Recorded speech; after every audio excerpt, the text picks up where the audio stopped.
शादी की तैयारियों के दौरान आयशा एक दिन बाजार गई। वहां उसने एक छोटी सी लड़की को अपनी अम्मी का हाथ पकड़े देखा। वो मंजर देखकर आयशा रुक गई, उसकी आंखें भर आईं। उसने आहिस्ता से खुद से कहा, काश मेरी अम्मी भी आज मेरे साथ होती। इसी रात आयशा ने ख्वाब देखा कि उसकी अम्मी उसके पास बैठी हैं, उसके सर पर हाथ फेर रही हैं और कह रही हैं, बेटा हमेशा खुश रहना, अल्लाह तुम्हें कामयाब करे। आयशा अचानक जाग गई।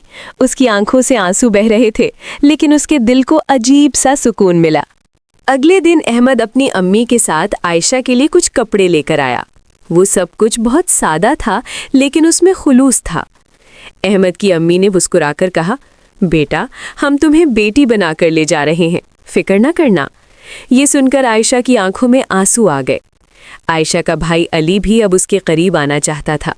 एक दिन वो आयशा के पास आया और आहिस्ता से बोला, मुझे माफ़ कर दो, मैं तुम्हें अकेला छोड़ गया था।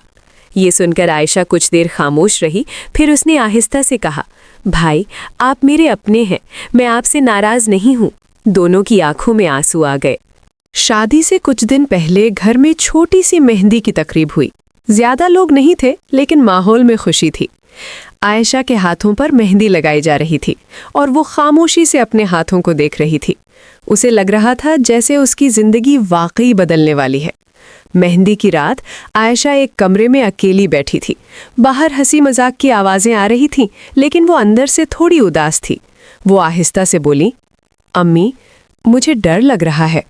उसी वक्त उसकी खाला अंदर आई और पहली बार उन्होंने आयशा के सर पर प्यार से हाथ रखा। उन्होंने कहा, बेटा फिक्र ना करो, हर लड़की की जिंदगी में ये दिन आता है, तुम बहुत बहादुर हो।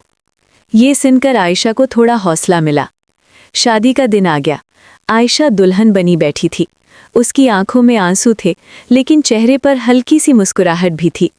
उसे लग रहा था जैसे उसकी जिंदगी के तमाम दुख आहिस्ता आहिस्ता पीछे रह रहे हैं।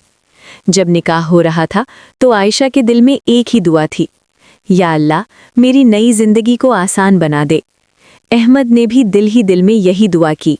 रुखसती का वक्त आया तो आयशा अपने भाई अली से लिपटकर रो पड़ी।